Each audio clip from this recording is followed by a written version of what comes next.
오늘은 계시록 변론 증거 17번째 시간입니다. 계시록 5장을 통해서 우리가 배워야 될 것은 인권 인수인데요. 인을 뗄 자격과 조건에 대해서 말씀을 배워보도록 하겠습니다. 이것은 계시록 4장에서 이후에 마땅히 될 일을 사도 요한에게 보여줬지요. 그래서 이 세상에는 정한 때가 되면 하나님의 구원의 역사와 심판의 역사가 진행될 때가 온다는 것을 보여주었습니다. 그런데 그런 일들을 다 이제 주관하고 하시는 일은 하나님의 섭리 속에 이루어지는 것을 알 수가 있고, 그 주관자는 이제 우리 주님밖에는 할 수 있는 분이 없다는 것을 이제 영적 원리를 여기서 알려주고 있습니다. 그래서 이거를 이제 인권인수라고 그랬는데요. 이제 인을 뗄 수 있는 사람이 있어야 되는데 인을 떼지 못함으로 말미암아 이제 지리 진행이 못될 것을 보고 여기에 보면 장로가 크게 울었다 그랬습니다. 이것은 구원의 필요성을 알기 때문에 그런 거죠. 하나님의 섭리가 진행되어야만 구원이 이루어지는데 이게 구원을 이룰 수 없는 지경인 것을 알 수가 있죠. 1절을 먼저 보겠습니다.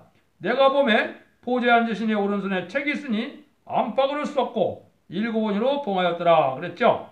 이 안팎으로 썼다 이 말은 하나님의 구원의 섭리, 또 하나님의 예정된 작정과 경륜이 완전히 구비된 책을 얘기한 겁니다. 그래서 이사야 34장 16절에도 하나님께서 빠진 것이 없이, 하나도 빠진 것 없이 그 짝이 없는 것이 없는 이런 완전한 책을 주셨다는 거죠. 그는 선지서와 계시록이 하나님의 구원의 섭리를 빠짐없이 이런 책인데 그 책을 이제 맡아서 시행할 분이 있어야 될 것을 알려준 겁니다. 그래서 일곱원으로 봉하였다는 것은 이게 인간의 힘으로는 이걸 뗄 수가 없는 것을 우리가 알 수가 있는 것이죠. 그래서 하나님이 이 책이 이제는 하나님의 역사가 진행되는 일을 보여주는데, 하나님은 모든 것을 책에 기록된 대로 말씀대로 진행하신다는 겁니다. 그래서 우리가 예언서를 자세히 보라는 말씀을 하셨거든요. 자세히 보라는 말은 빠짐없이 하셨기 때문에 그 말씀대로 역사할 것을 말씀드린 겁니다. 그래서 책을 자세히 읽어서 짝을 맞춰서 하나님의 섭리를 잘 깨달아야만 하나님이 하시는 일을 우리가 알 수 있다는 겁니다. 또 2절에 보시면 또 봄에 힘있는 천사가 큰 음성으로 외치를 누가 책을 떼며 그 인을 떼게 합당하냐 하니 하늘 위나 땅 위나 땅 아래 능히 책을 펴거나 보거나 할 리가 없더니 이렇게 됐죠. 그래서 합당한 자가 안 보이므로 이제 울었다 그래. 내가 크게 울었다 그랬죠. 그랬더니 장로 중에 하나가 내게 말하되 울지 말라. 유대 지파의 사자 다윗의 뿌리가 이겼으니 이 책과 그 일권을 떼시리라 하더라. 사도 요한이 이제 인간이 구원의 필요성을 알고 울으니까 장로 중에 하나가 이제 걱정하지 말라. 예수님이 그런 자격을 가진 분이니까 그분이 이걸 뗄 수가 있다. 그렇게 말한 겁니다. 그래서 여기서 힘있는 천사라 그랬는데요.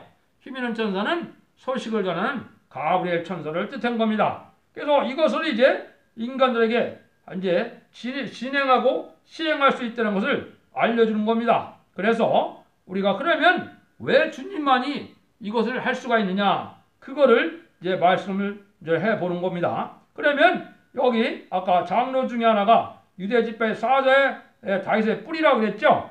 그래서 이럴 때 자격은 첫 번째 뭐냐? 다윗의 뿌리가 된 분이다.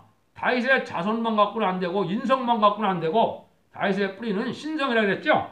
그래서 신성과 인성을 아울러 가진 분이야만 이 자격이 된다는 겁니다. 그래서 예수님이 바로 그런 분이다. 육적으로는 다윗의 후손으로 태어났지만 영적으로는 먼저 계신 분이고 또 이제 뿌리라 그랬으니까 신성을 뜻한 겁니다. 이제 두 번째는 하느님과 인간 사이에 이제는 중보적인 역할을 할 분이 있어야 되는데 여기에 보면 장로 중에 하나가 내가 보니 또 네 생물과 장들 사이에 어린 양이 섰다 그랬죠. 네 생물은 하나님의 주권 대행 기관이라고 그랬죠. 장로는 인간의 대표적인 기관이라고 그랬죠. 그 중간에 서 있는 분이 예수님인데 예수님만이 이 중보적인 역할을 할 수 있는 분이라는 겁니다. 그 이유는 예수님께서 십자가의 죽음을 당하시고 승리의 부를 하셨기 때문에 예수님 뵙기는 그 역사를 할 분이 없다는 겁니다. 그래서 이제 두 번째는 바로 중보적인 역할을 할 분이라는 것을 우리에게 알려줬고요. 이제 승리의 부를 하신 예수님이라는 걸 알려줬습니다. 세 번째는 어떤 분이 그럼 자격이 있느냐? 여기에 보면 이 일곱 뿔과 일곱 눈이 있는데 이 눈은 온 땅에 보내심을 입은 하나님의 일곱 영에 따라 요 얘기는 하나님이 성령의 역사를 할 조건이 있는 분임을 뜻한 겁니다. 온 세계 인력에 성령으로 역사할 권세가 있는 분이기 때문에 이거는 뗄 자격이 있다는 겁니다. 그러한 주님이 이 시대에 와서 지금까지 사도들에게 성령을 줘서 권능을 준 것이 뭡니까? 성령을 받아서 중생을 받게 하는 역사입니다. 이런 역사로 할 수 있는 분이어야 사람이 변화되고 하나님의 백성이 되고 천국에도 갈 수 있는 사람이 되는 겁니다. 그런데 그거에는 또 세 가지 조건이 있다는 겁니다. 세 가지 조건은 무엇이냐? 이제 십자가에서 이겼다 그랬죠. 5절에 이거는 악마의 세력을 얼씨할 수 있는 조건은 십자가의 승리로 갖춘 분이다. 그죠? 그래서 하나님의 법이 십자가에 인간의 대속을 하여 화물에 들어가시게 되면 이것은 마귀를 이길 수 있는 조건이 되는 겁니다. 그래서 십자가에 승리하신 예수님밖에 없다는 거죠. 그 다음에는 이제는 두 번째는 어떤 조건이냐? 각 사람의 중심 속에서 역사하는 악령을 흡수하는 성령의 역사의 조건이 된다. 이거는 우리가 마귀의 지배를 받고 있고 마귀의 치를 갖고 태어난 인간들에게 성령으로 말미암아 마귀를 소멸시킬 수 있는 이런 능력이 있어야 된다 이 말이죠. 그래서 주님이 우리를 위하여 대행기도하셔서 우리가 이제 성령을 받게 되는 역사가 있는 거죠. 그럴 분은 예수님밖에 없는 겁니다. 그래서 예수님의 대응기도로만 성령을 받는 거기 때문에 예수님에게 합당하지 않은 사람들이 그런 권세 역사를 한다는 것은 바로 뭡니까? 그는 마귀의 성령의 영이 아니고 마귀의 영을 받은 겁니다. 그래서 주님한테 인정받는 신앙에 바로 서야만 그 역사를 할 수 있는 겁니다. 세 번째는 아까도 얘기한 것처럼 이 일들은 언제 일어나느냐? 전 세계 인력에게 이 역사가 확장된 후에야 이 책을 뗄 시기가 온다. 이거는 뭘 뜻하는 거냐면요. 여기에 9절에 보면 각 족속과 방언과 백성과 나라 가운데서 사람을 비롯하신 사수 하나님께 드리시고 이렇게 했죠. 요 말은 은혜시대에 구원의 역사가 있어야 될 걸 얘기한 겁니다. 마귀의 자녀가 된 인간들을 우리 주님의 피로 사서 하나님께 드리는 천국 백성을 삼는 이런 은혜시대의 역사가 있고 난 다음에 이것이 진행될 걸 얘기한 겁니다. 그러니까 하나님의 주권 아래 움직여지는 것들도 다 때가 정해져 있다는 겁니다. 그러면 이게 지금 이거로 아는 것만으로 해서 우리가 끝날 것이 아닙니다. 이걸로 해서 이제 한 인을 떼니까 7인이 떼어지고 7 나팔을 불고 7 대접을 통해서 앞으로 하나님의 심판의 역사와 구원의 역사가 진행되겠죠? 그러면 이제 우리가 하나 생각할 것이 있습니다. 그러면 이제 인의 역사가 언제 어떻게 이루어지느냐? 이거는 참 중요한 문제가 되거든요. 그러면 그게 어디에 나와 있습니까? 그게 이제는 인을 뗄 수 있는 그런 인을 칠 수 있는 이런 자격 있는 종이 하나가 나와야만 예수님의 대행자가 돼서 이 일을 진행시킬 수 있는 겁니다. 이것이 어디에 예언되어 있느냐? 이것이 학개서 2장 23절에 이렇게 예언되어 있습니다. 나 만군의 여호와가 말하노라. 스알델의 아들 내 종 스룹바벨아 나 여호와가 말하노라. 그날에 내가 너를 취하고 너로 인을 삼으리니 이는 내가 너를 택하였음이니라. 만군의 여호와의 말이니라. 하나님이 특별히 택가서 뽑아낸 종이 있다는 겁니다. 여기에는 인을 삼다 그랬거든요. 이거는 인 칠 수 있는 그런 인을 칠 수 있는 자격이 있다는 걸 뜻한 겁니다. 그래서 이 종이 나와야만 이제 무슨 일이 벌어집니까? 계시록 7장 3절에서 뭐가 되어 있습니까? 가로되 우리가 우리 하나님의 종들에 임하여 인치기까지 땅이나 바다나 나무나 해하지 말라 하더라. 이거는 이제 하나님의 종이 나타나서 인치는 역사가 있어야만 이게 본격적인 종말의 역사가 진행되고 제레미주가 오실 수 있는 준비가 되는 거기 때문에 이 역사가 없고는 절대로 이루어지지 않는다는 겁니다. 이걸 다 언제까지요? 바다나 나무나 해하지 말라 그랬죠? 이거는 전쟁을 심판의 환란의 재앙이 오지 못한다는 걸 뜻한 겁니다. 이거는 구체적으로 3차 세계대전이 이제는 이 14만 4천 명이 차기 전까지는 일어날 수가 없다는 겁니다. 이게 계시록 9장 14절에 예언이 되어 있는 거거든요. 그래서 이런 일들로 인치는 역사가 진행된다. 이래서 우리가 전삼전만에 들어가서 이제 14만 4천 명의 인치는 역사가 진행되는 것을 우리가 알아야 됩니다. 이것이 인간으로서는 알 수 없는 그런 일들이 이제 우리에게 예언된 일이고 이게 실질적으로 그렇게 진행될 것입니다.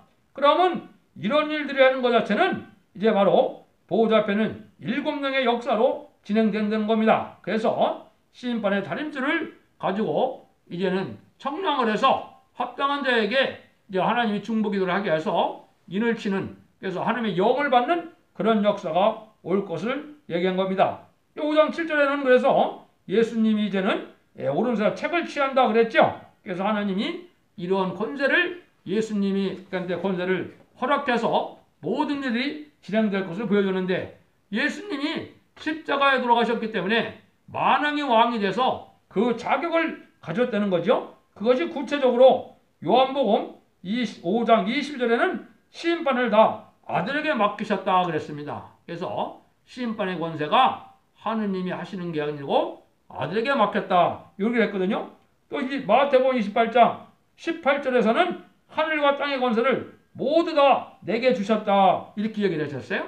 그러니까 심판의 권세를 다 주님한테 맡겼죠. 주님도 또 어떻게 했어요? 말세종에게 이 권세를 맡기는 겁니다. 이게 인권인수에 인을 칠 수 있는 그런 결정적인 역사가 된 겁니다.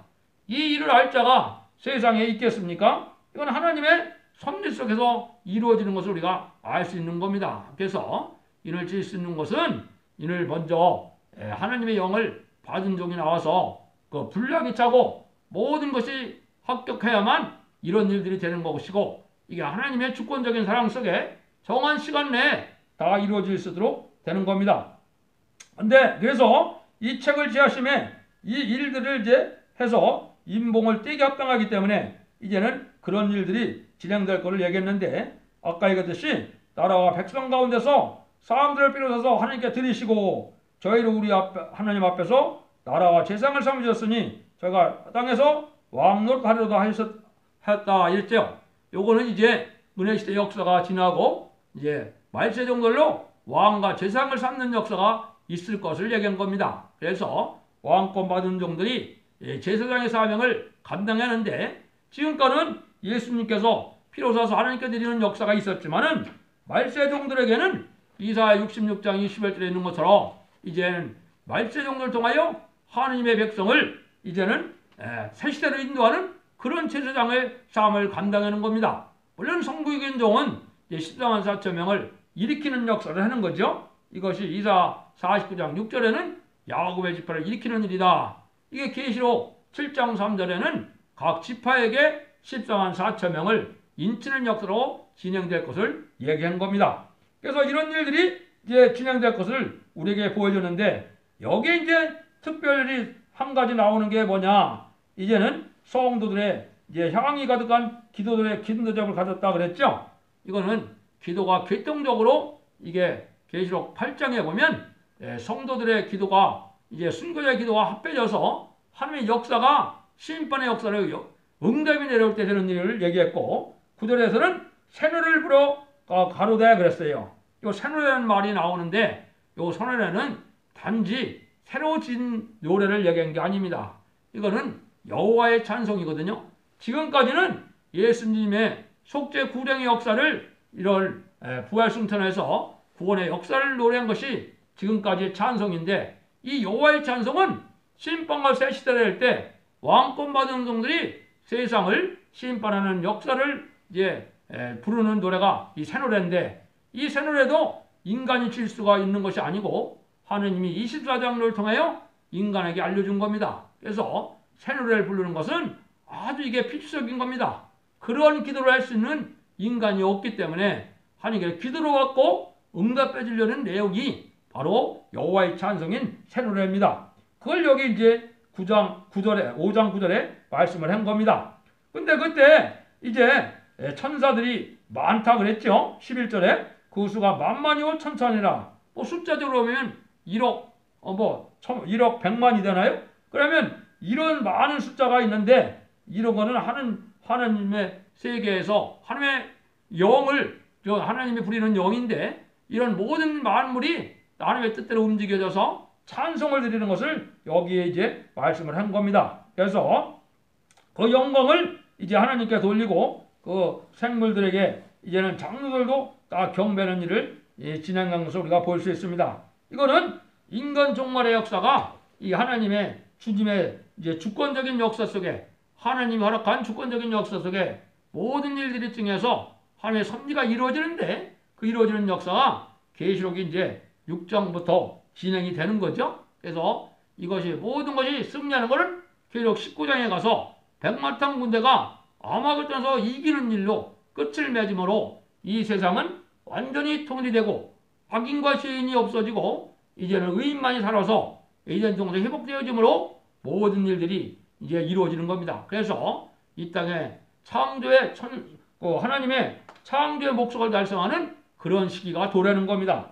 그거를 알려주는 것이 이제 여기에 계시록 5장에서 말씀하셨는데 여기에 보면 이제 우리가 지상 축복을 받을 세 가지가 여기에 말씀이 되어 있는 겁니다. 첫 번째는 주님이 오실 때까지 계시를 증거하는 종들과 순교자가 왕권을 받는다. 이거는 변화성도와 부활성도가 다 같이 왕권을 받는다는 건데 계시록 20장 4절에 있습니다. 그 다음에는 그 증거를 받고 따라온 무리들은 환란에서 종주권을 받는다. 이거는 계시록 7장 9절에 능히 셀 수 없는 무리로 이제 예언이 되어 있습니다. 그 다음에는 세 번째는 왕권 받은 성도의 가족의 축복을 얘기했는데 이게 계시록 20장에는 왕족은 별도로 하나님의 하나님의 사랑하시는 성이 있어갖고 이제는 별도의 진을 형성해서 왕족만 살 수 있는 그런 지역이 형성될 거라고 계시록 20장에 말씀을 한 겁니다. 이래서 하나님의 축복을 받는 일이 이 땅에 이루어질 것을 우리에게 알려준 겁니다. 그래서 이런 일들이 이제는 진행될 때 모든 피조물이 이제 이날만을 기다리고 있는 겁니다. 그래서 이거를 이제 로마서 8장에는 뭐라 그랬느냐? 피조물들이 고대하는 바는 하나님의 아들들이 나타나는 것이니. 왜? 세상은 참 살기 어렵거든요. 사람만 살기 어려운 게 아닙니다. 짐승들도 얼마나 재앙을 많이 만납니까? 또 지금 더군다나 흑암의 나라, 흑암의 세상에 대해서 마귀들에게 아주 멸망케 하는 역사로 지금 진행이 되고 있거든요. 그래서 한국에 특별히 이 음료 정권이 들어서고 음료 교권이 왕성돼서 다 흑암의 세력으로 지금 인간을 멸망시키려는 그런 의체가 있거든요.